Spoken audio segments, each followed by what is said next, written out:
The medical mistake. The medical station orbited 186F like a silver eye watching over the planet. Lieutenant sat in the examination room, rolling up his sleeve while Dr. Hayes checked the equipment. The station housed humans and dozens of alien species working together for the Galactic Confederation. It was peaceful work, important work, but boring most days. Had been stationed here for 2 years. He was 34 years old, tall, and had the kind of face that made people trust him immediately. He did his job well, maintained the station's systems, and never caused trouble. Today was just another medical checkup. Every crew member needed one every 3 months. The door opened and Nurse Zephyr entered. Zephyr was a crystalline being, a species that looked like they were made from translucent gemstones. Their body reflected light in strange ways, casting rainbows across the walls when they moved. Where humans had skin, Zephyr had smooth, polished surfaces that could shift colors based on emotion or physical state. Right now, Zephyr glowed a calm blue. "Good morning, Lieutenant," Zephyr said in perfect English. The crystallines learned languages quickly. "I need to give you today's vaccination. It is standard for all human crew members." Nodded, he had received dozens of these vaccines, each one protected against diseases that existed on different worlds. The Confederation made sure everyone was protected before working on stations like this one. Zephyr prepared the injection. The nurse was efficient and careful. The blue light in Zephyr's body flickered slightly, which had learned meant the alien was concentrating. Zephyr pulled a small container from a shelf, drew liquid into a needle, and approached Zarm. The injection went in smoothly, felt the usual slight burn as the medicine entered his body. Zephyr the needle and pressed a cloth against the injection site. "All done," Zephyr said. "You should feel no side effects from this one." But then Zephyr froze. The blue light inside the alien's body turned red, then orange, then a panicked yellow. Zephyr's crystalline structure seemed to vibrate with distress. "What is wrong?" asked sitting up. Zephyr stared at the empty container in their hand. The colors inside the nurse's body flashed rapidly, chaotic patterns of light that meant fear. Real fear. "Oh no," Zephyr whispered. "No, no, no." What happened? Felt his arm where the injection had gone in. It felt normal. Zephyr moved to the computer terminal and typed frantically. Their fingers made clear clicking sounds against the keyboard. The crystalline's entire body was shaking now, the light inside becoming erratic and wild.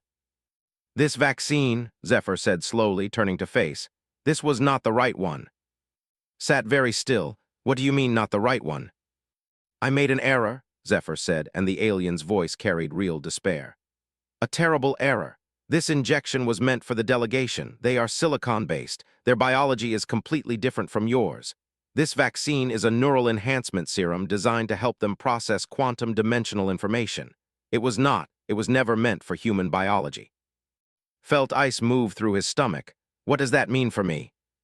"I do not know," Zephyr said honestly. The nurse approached slowly. "Your species has different brain chemistry, different neural architecture. This serum will accelerate your cognitive processes in ways we cannot predict. Your brain will try to process the enhancement. It might accept it. It might reject it. It might cause damage." "We need to tell Dr. Hayes," said standing up. His legs felt weak. Zephyr moved quickly, stepping between and the door. For a being made of crystal, Zephyr moved with surprising grace and speed. "You cannot tell anyone," the nurse said urgently. "What? Why not?" "Because if the Confederation discovers this mistake, they will quarantine you immediately," Zephyr said. The colors inside the alien's body were now a sickly brown, and they will take you to a research facility. They will study you. They will examine your brain, run experiments, keep you locked away for months, maybe years. They will want to know why a human survived something that should have killed you or damaged you permanently." "But I might need medical help," said. "You might," Zephyr agreed. "But the Confederation's idea of medical help is observation and study. They will not treat you as a person. They will treat you as a problem to solve. And even if they find out you are fine, they will still keep you, still study you because you will be unique. You will be the first human to survive a neural enhancement." Felt the tingling beginning at the base of his skull. It was very small, barely noticeable, but it was there. His thoughts felt slightly faster, like someone had turned up the speed on his mental processes. "What do I do?" "You say nothing," Zephyr said. The nurse's voice was quiet but firm. You tell no one, not Dr. Hayes, not your friends, not anyone. You pretend this never happened. You pretend you received the correct vaccine. You go about your duties normally. You give the Confederation no reason to examine you closely. And what happens to me? Asked. That I do not know, Zephyr said. The nurse's colors were returning to blue, but slowly, uncertainly. If your biology rejects the serum, you will become sick. You will need to come back here, and we will figure out how to treat you without revealing the truth. If your biology accepts it, you will change.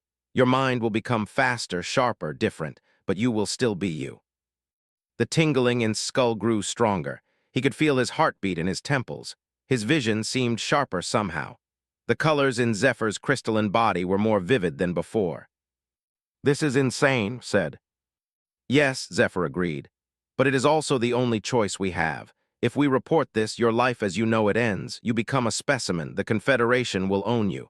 But if we stay silent, you have a chance. You have freedom. You have your life. Looked at the nurse. Zephyr was a being he barely knew, an alien he had exchanged maybe 20 words with before today. And now this creature was asking him to lie, to hide something dangerous, to risk his health, and possibly his life based on nothing but the nurse's word that reporting the truth would be worse. But Zephyr was also right, knew how the Confederation worked. He had seen how they treated anomalies, unusual cases, problems that did not fit into their ordered systems. They investigated, they studied, they controlled. All right, said quietly, I will say nothing. Hidden changes. 3 weeks had passed since the injection. Was not the same person who had walked into that medical room. The changes started small. On the first day, his headaches were mild, just a background throb he could ignore. By the second day, they were worse. By the third day, was taking pain medication every 4 hours just to function. He told his supervisor he had caught something, a minor illness that would pass. The supervisor believed him and reassigned his duties to lighter work. The physical pain was only part of it. The real change was happening in his mind. On day 4, solved a mathematical problem that had been bothering his colleague James for weeks. The answer just appeared in his head, fully formed and complete, as if his brain had worked on it while he slept. James stared at the solution in shock, said he had been thinking about it and got lucky. On day 7, could remember everything he had ever read. Every report, every training manual, every piece of data that had entered his eyes seemed to be stored somewhere in his brain now, accessible and clear. He could recall information from years ago with perfect accuracy. On day 10, he realized he could do mental mathematics that should have taken hours in minutes. He was solving complex calculations without writing anything down. Numbers and equations appeared in his mind like they were written on a screen. The headaches got worse. There were moments when the pain became so intense that had to hide in his quarters and wait for it to pass. His vision would blur. Sounds would become too loud. The lights on the station seemed to burn. He started wearing sunglasses in the corridors, claiming his eyes were sensitive from a minor infection. People began to notice. Dr. Hayes found him in the maintenance section at 2 in the morning, holding his head while his hands shook. Was a woman in her 50s with streaking her dark hair. She had been the station's chief medical officer for 7 years. She did not miss things. What is wrong? She asked, approaching him carefully. Just a headache, said, not looking at her. Nothing serious, some medication will fix it. Reached out and placed her hand on his forehead. You are burning up, your temperature is elevated. When did this start? A few days ago, lied. And you did not come to see me? His voice carried disappointment. You know better than that, Lieutenant. Anyone with symptoms like this needs to be examined. It is nothing, insisted. Just a virus, I will be fine. But was already pulling out a medical scanner. She ran it over his body, checking his vital signs. Her frown deepened as she looked at the readings. Your neural activity is elevated, she said. Significantly elevated. Your brain is running at a higher intensity than normal. This is not a simple virus. You need to come to the medical bay and let me run tests. Stepped back. If ran tests, the truth would come out. The serum would show up in his blood. No, I appreciate the concern, but I am fine, just tired. I need rest. Started, but he was already walking away. Over the next 2 weeks, isolated himself. He stopped eating in the common areas. He changed his schedule so he would not run into colleagues. He told everyone he needed to focus on station maintenance projects and could not be disturbed. It was not entirely a lie. He needed to be alone because he could not trust himself around other people anymore. His mind was racing. His thoughts moved too fast, overlapping with each other. He would start thinking about one problem, and his brain would branch off into 10 different directions at once. It took all his concentration to focus on a single task. And then the other changes started. On day 18 was reading a technical manual about the station's dimensional containment systems when he began to see patterns. The readings that had seemed random to everyone else suddenly made sense. There was structure hidden in the chaos. There was meaning in what had looked like noise. Did not understand how he knew this, he just did. He pulled the actual sensor data from the station's database. He looked at the readings from the dimensional anomaly near the station, the strange energy patterns that the scientists had been struggling to understand for months, and his enhanced mind simply grasped it. The mathematics was beautiful and terrible. The patterns were elegant and dangerous. Zephyr found him late one night in one of the station's maintenance corridors, sitting with his back against the wall and his eyes closed. "You are suffering," the crystalline nurse said. It was not a question. Opened his eyes. "The pain is getting worse, not better. I do not know how much longer I can hide this." Zephyr sat down beside him, the nurse's crystalline body making soft, clicking sounds against the floor. "The serum should have either accepted your biology or rejected it by now. It should have run its course. But you are still changing. This is not normal. Your body is not supposed to adapt this well to neural enhancement." "What does that mean?" asked. "It means your species has a capability we did not know about," Zephyr said slowly. "It means human neuroplasticity, your brain's ability to reshape itself, is far more advanced than we thought. It means you are doing something no other species could do. You are integrating the serum instead of simply accepting or rejecting it." "Is that good or bad?" asked. "I do not know," Zephyr said honestly. "It could be the best thing to ever happen to you, or it could kill you in 3 months when your brain becomes too active to sustain itself. We are in uncharted territory. You are something new." Felt fear, he felt wonder, he felt trapped. The unspoken solution. The station's technical network had a feature that most crew members did not use. There was an anonymous suggestion system, designed for ideas that were too radical or unusual to present publicly without facing immediate criticism. Accessed it from a terminal in a storage room at 3 in the morning when no one would see him. He typed out his solution to the dimensional containment problem. His fingers moved across the keyboard faster than they should have, his mind translating complex quantum mathematics into simple written instructions. He explained the exact adjustments needed to the containment field configuration. He described the precise sequence of power redistribution that would stabilize the chaotic energy patterns. The solution was elegant. It was also completely different from anything the scientific team had considered. Did not sign his name. He submitted it as an idea from an unnamed crew member and left the terminal. Within minutes, the station's alert system would bring the suggestion to the attention of Dr. Hayes and the scientific team. He was in his quarters when the emergency notification came through. The containment field was failing faster than expected. The team had reviewed the anonymous suggestion. They were discussing implementing it now, but with hesitation. The solution was too different from conventional thinking. Some of the scientists worried it would make things worse. Watched the internal communication channel as Doctor reviewed the mathematics. She was brilliant, but even her advanced training could not grasp the elegance of the solution immediately. It would take her time to understand why it worked. Time they did not have. The dimensional anomaly was pushing against the containment field with increasing force. The energy readings were approaching critical levels. In another 20 minutes, the field would collapse.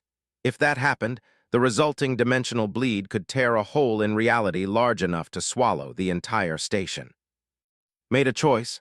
He accessed the communication system and sent a direct message to Doctor using his personal identification code. "The anonymous suggestion is correct," he wrote. "Trust it completely. Implement it exactly as written. I cannot explain how I know this, but I know it with certainty. Do not hesitate. The lives of everyone on this station depend on following those instructions precisely." Did not respond immediately. Knew she was wondering who had sent this message, why it came from him, how he could know something so confidential. But there was no time for questions. The containment field was failing. Made the command decision. She ordered the technical team to implement the solution exactly as written. The engineers worked with precision and speed, making the power adjustments, reconfiguring the containment field parameters, initiating the new stability sequence. For 30 seconds, nothing happened. The anomaly continued pushing. The field continued failing. Then something shifted. The chaotic energy patterns suddenly aligned. The mathematical structure that had seen so clearly became visible in the sensor readouts. The field stabilized. The anomaly stopped pushing. The danger passed. The station's crew erupted in relief and celebration. They had been saved from catastrophe by an anonymous suggestion and an unexplained intervention from Lieutenant. Doctor immediately began investigating. She had the authority to pull communication records, access logs, and behavioral data for any crew member. She started with because his message suggested he knew something he should not know. Found him in the maintenance section of the station, working on routine system checks.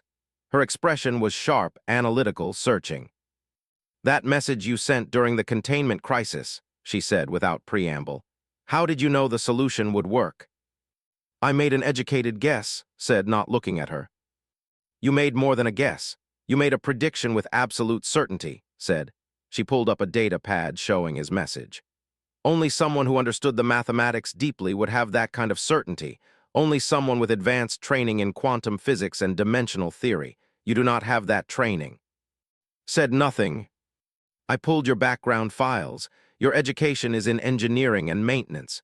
You have no formal training beyond what the Confederation requires for station work," continued. "And yet you knew exactly how to solve a problem that has stumped our team of specialist scientists for months. How?" "I cannot explain," said quietly. "Cannot or will not?" asked. Turned to face her, both. Zephyr appeared at that moment, as if the crystalline nurse had been waiting for this confrontation. The nurse's colors were calm blue, but underneath there was a layer of deep purple anxiety. "I must speak with you both," Zephyr said.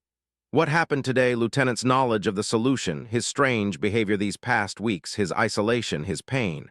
These things are all connected, and they require explanation." Looked between and Zephyr. Understanding began to dawn on her face. There was an incident, a medical incident. Something happened in the medical bay. Zephyr explained everything. The nurse told about the injection, the mistake, the serum that should never have been given to a human. The crystalline's colors shifted from blue to green to yellow as the nurse spoke, reflecting the weight of the confession. His expression went through shock, anger, fear, and then something else. Concern, real concern for as a person, not as a medical problem. "The serum should have caused severe brain damage or death," said, looking at with new understanding. "The fact that you survived it, that you are functioning, that you actually appear to be thriving, means something remarkable is happening in your biology." "I am changing," said.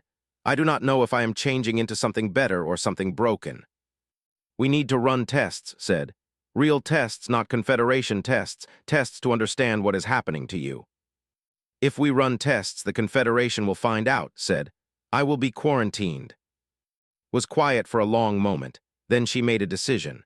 "We will keep this private for now. I will run the tests myself, discreetly. I will report them only to myself. If the Confederation ever discovers this, we will deal with it then.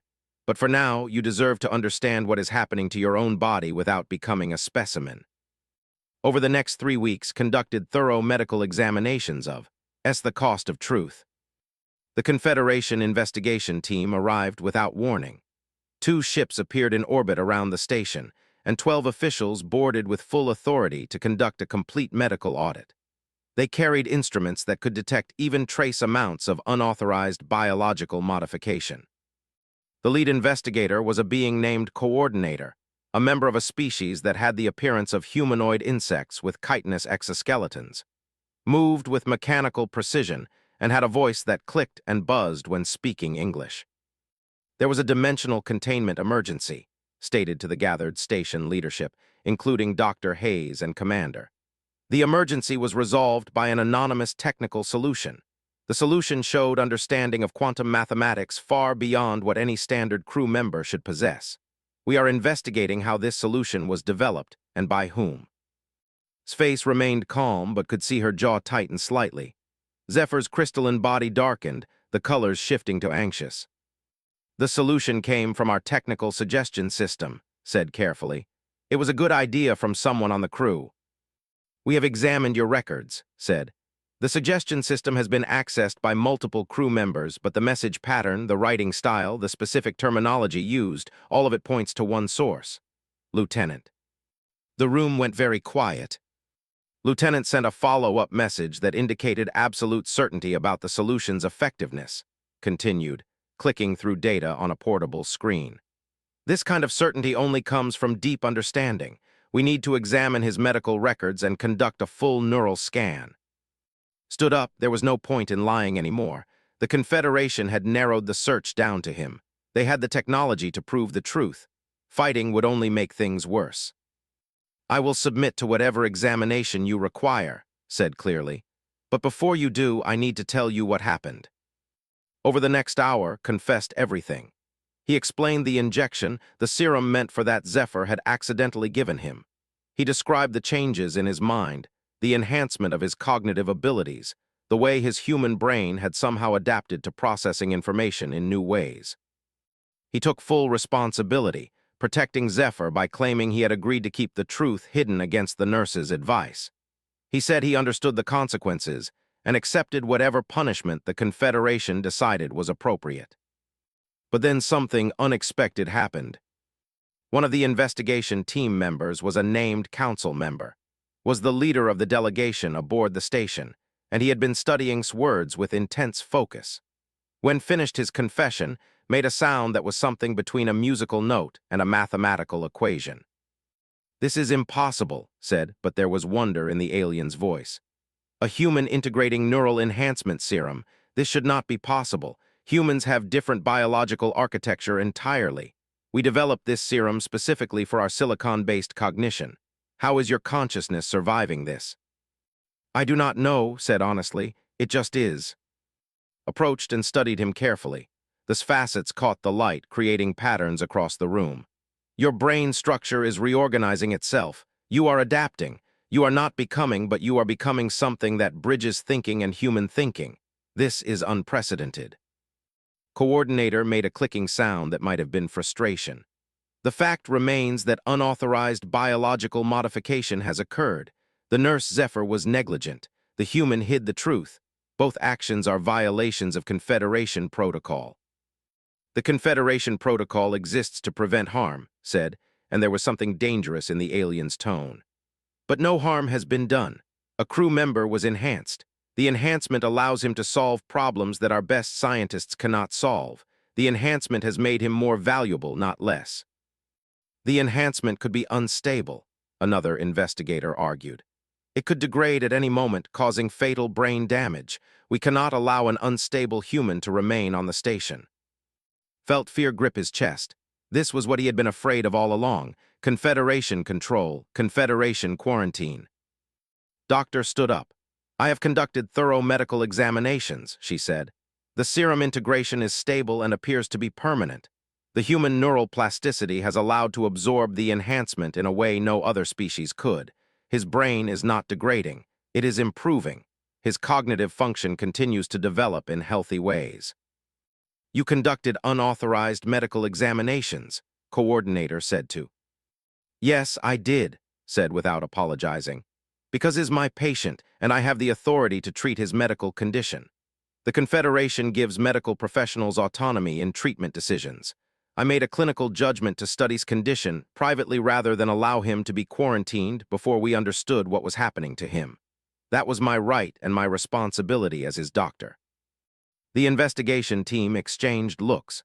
Coordination among Confederation officials was complex because they were so different biologically, but they could still communicate through subtle shifts in posture and expression. "There is another consideration," said. "The dimensional anomaly near this station continues to destabilize. My team has been working on the problem for 6 months without significant progress. The human solution was brilliant, but it was only a temporary fix. The anomaly requires deeper understanding that the human now possesses." Coordinator made a series of clicking sounds. "You are suggesting we allow the human to continue working on the dimensional problem rather than remove him for study." I am suggesting that the humans' freedom and contribution to the Confederation's research is more valuable than conducting experiments to satisfy our curiosity, said. If the human's condition degrades, we can address it then. But right now, condemning him to quarantine would be both cruel and wasteful. The decision came down to a vote. The council members' argument, combined with medical evidence and honest confession, tipped the scales. The Confederation would allow to remain free, but under constant monitoring. He would work with the research team on the dimensional anomaly. His genetic and neural condition would be monitored continuously. Zephyr would not be punished for the mistake, as it was determined to be an accident. But the nurse would be reassigned to a different station, removed from presence. Before Zephyr left the station 2 days later, the nurse visited one final time. The crystalline's body glowed a soft, sad blue. "I am sorry for what I put you through," Zephyr said. "You saved my life," replied. "If you had reported the mistake to the Confederation immediately, I would have been quarantined, studied, possibly damaged. You chose to protect me instead. That took courage." "I hope you understand what you are now," Zephyr said. "You are not fully human anymore, but you are not either. You are something new. Be careful with that gift. The galaxy will want to use it." Transcendence through humanity. 6 months of collaboration began between and the research team. Council member, 3 other senior scientists, and specialists from 7 other alien species worked together to understand the dimensional anomaly that threatened the station and multiple surrounding systems. Became the bridge between their different forms of thinking. The processed information in linear, mathematical chains of logic. Each step followed from the previous step with perfect precision. They were brilliant at calculation and pattern recognition, but they sometimes missed the intuitive leaps that creativity required. Worked differently. His human brain brought something they did not have. He could imagine impossible solutions. He could see connections between seemingly unrelated problems. He could propose answers that had no logical justification but somehow worked anyway. In research meetings, would listen to the scientists explain their mathematical models. He would absorb their careful logic, their precise calculations, and then he would ask a simple question that made them see their problem differently. "Why do you assume the anomaly is random?" he asked one day while reviewing data with. "What if it is actually communication? What if those chaotic energy patterns are a message from something, not just energy bleed?" They had never considered this possibility. Their training in scientific method made them reject ideas without solid evidence. But human creativity opened new pathways of investigation. For 3 weeks, the research team worked on the hypothesis that the anomaly was an attempt at communication. They developed new sensors to detect patterns in what had appeared to be pure chaos. And slowly, structure emerged from the randomness. Not random at all, but deliberately encoded information. A message waiting to be understood. They began to understand, not just the anomaly, but the way human minds worked. They began to value the intuitive, creative thinking that brought to their research. "Your species have an advantage we never recognized," told one morning while reviewing the latest findings. "You think in metaphors, you see analogies, you connect things that have no logical connection. This is how you create art, music, fiction. We thought these abilities were useless in science, but they are not useless. They are essential." Was changing in other ways too. The pain in his head had faded completely. The tingling that had marked his transformation months ago was gone, but the enhancement remained, integrated fully into his biology. Scans showed that neural structure had stabilized in its new configuration. His brain was no longer human, but it was no longer something else either. It was both. He had become something new. Medical tests showed no signs of degradation or instability. His cognitive abilities had plateaued at levels far above normal for his species, but they were stable. Conducted the measurements quarterly, always checking for decline, always ready to intervene if something went wrong. But nothing went wrong. Remained healthy, functional, and brilliant. The other species on the station began to notice the research breakthrough. Word spread through the Confederation.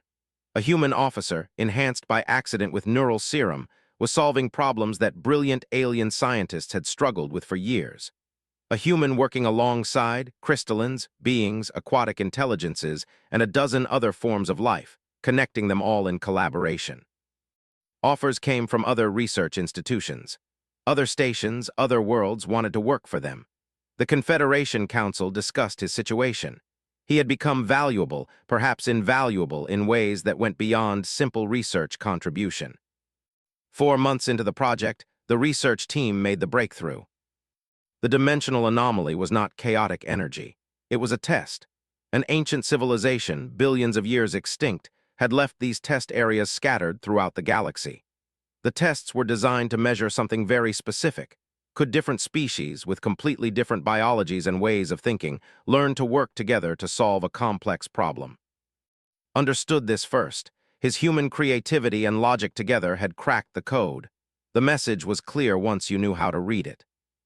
The ancient civilization wanted to know if the galaxy's living species could overcome their differences and their suspicions of each other. Could they trust beings that looked nothing like them, thought nothing like them, communicated in completely different ways? The answer was yes. Humanity had proved it possible. The dimensional anomaly was stabilized permanently. The energy patterns were understood, mapped, predicted. The danger passed completely. But more importantly, the research had changed how the Confederation worked. Species that had never collaborated now worked together regularly. Scientists from different origins brought their different thinking styles to problems that no single species could solve alone. Was offered a permanent position as a Confederation liaison, working specifically to promote cross-species collaboration in research. The job would take him across the galaxy, to different stations and worlds, introducing species to each other, facilitating understanding, building bridges between different forms of intelligence. He accepted the position without hesitation. Before he left the station to begin his new assignment, requested a meeting with Dr. Hayes and council member together. "I want to talk about what I have become," said to them. "I am no longer fully human. My biology is changed. My mind works in ways that human minds do not normally work. Sometimes I wonder if I have lost something essential in that change." "Have you?" asked. Thought carefully before answering. "No, I have changed, but I have not lost my humanity. I still feel compassion for others. I still understand the value of protecting the weak. I still believe in honesty and kindness. I still love music and art. My enhanced brain can process mathematics faster, but my human heart can still understand beauty." "Then you have not transcended humanity," said. "You have elevated it. You have shown that humans can grow beyond their limits while remaining human in spirit." That is what the ancient civilization was testing, realized aloud. They did not want to know if species could work together just through logic and calculation. They wanted to know if species could work together while preserving what made them unique. They wanted to know if beings could change and grow without losing their core identity. "And the answer is yes," said, smiling, "because you are just more of what can be." The final research data was compiled and sent to the Confederation Council. The documents explained how the dimensional anomaly had been solved through cross-species collaboration. They highlighted its role as a bridge between different forms of intelligence. They recommended that all future major research projects include diverse teams of scientists from different species. Within months, the Confederation restructured its entire research framework. The breakthrough that came from one human officer's enhancement had reshaped how the galaxy's most advanced civilization approached problem-solving. Trained the next generation of cross-species research teams before leaving the station. He taught scientists from different species how to value each other's thinking styles. He explained that human creativity was not less valuable than calculation, that in species collective thinking could solve problems that individual minds could not, that aquatic species' flowing approach to data analysis could find patterns that linear thinkers missed. The night before he left, stood on the observation deck looking out at 186F, the planet that had been his home for so long. The dimensional anomaly was still there, but it was stable, understood, no longer threatening. The strange space-time distortion that had nearly destroyed the station was now a source of knowledge and wonder. A young human trainee found him there, a girl named who had just joined the station. "Lieutenant, I wanted to thank you," said. "I am human, and I thought this galaxy was a place where humans could only be mechanics or soldiers. But you showed us that humans can think in ways aliens cannot. You showed us that we have a place here that is not just to serve but to lead." Looked at the young woman and saw hope in her eyes. Hope that humanity's future in the galaxy was not as subjects of greater civilizations, but as equals and partners. The greatest thing about being human, told her, is that we can imagine what we have never seen before. We can dream of things that do not exist and make them real. We can look at a problem that seems impossible and find a solution that nobody thought of. That is our gift to the galaxy, not strength or speed or superior calculation, the gift of imagination and hope. The next morning boarded a Confederation transport ship that would take him to his next assignment. As the station receded into the distance, he thought about the journey that had brought him here. An accident, a mistake, a nurse's compassion, a doctor's courage, a choice to stay silent and survive rather than surrender and be dissected. And through all of that, one simple human truth, that growth and change do not erase who you are. They reveal who you have always been meant to become. Humanity's place in the galaxy was not earned through weapons or conquest. It was earned by one man who adapted when adaptation seemed impossible, who grew when growth seemed dangerous, who remained human in spirit even as his biology transformed into something new. The galaxy would never be the same. Watched the nurse leave on a transport shuttle. He was alone now, suspended between two worlds belonging fully to neither. But he was free, and he had work to do. The dimensional anomaly was waiting. He took blood samples, ran neural scans, measured his cognitive performance in ways he had never been measured before. She documented his enhancement, his adaptation, his integration of the serum into his human biology. And she found something remarkable. His neural structure was reorganizing itself not to accommodate the serum, but to merge with it. His human brain was learning to process information in ways that no human brain had ever processed before. He was not just enhanced, he was evolving. "You are unique," told him after reviewing all the data. "In all the galaxy, with all its millions of species, what is happening to you should not be possible. But it is happening. And you need to be careful because when the Confederation finds out about this, they will want you very badly." The question was no longer if the Confederation would discover the truth. It was when, and what would happen when they did. On day 21, the station's dimensional containment field began to fail. The readings became chaotic. The scientific team called emergency meetings. The Confederation sent warnings that the dimensional anomaly near the station was becoming unstable. Everyone was worried that if the containment failed, the resulting energy release could destroy everything. And knew exactly how to fix it. The question was whether he could do it without revealing the truth about what he had become. "Thank you," Zephyr said. The nurse's body glowed a pale, grateful blue. "I will monitor you. Come back to this room whenever you need to, and we will check your condition. I will help you, Lieutenant. I will not abandon you." Left the medical station 20 minutes later, his arm marked with a small bandage, his mind spinning. The tingling in his skull had faded to a barely noticeable sensation, but he knew something fundamental had changed. He could feel it. Something inside him was different, and there was no going back. He had no idea that this moment would change not just his life, but the future of humanity in the galaxy.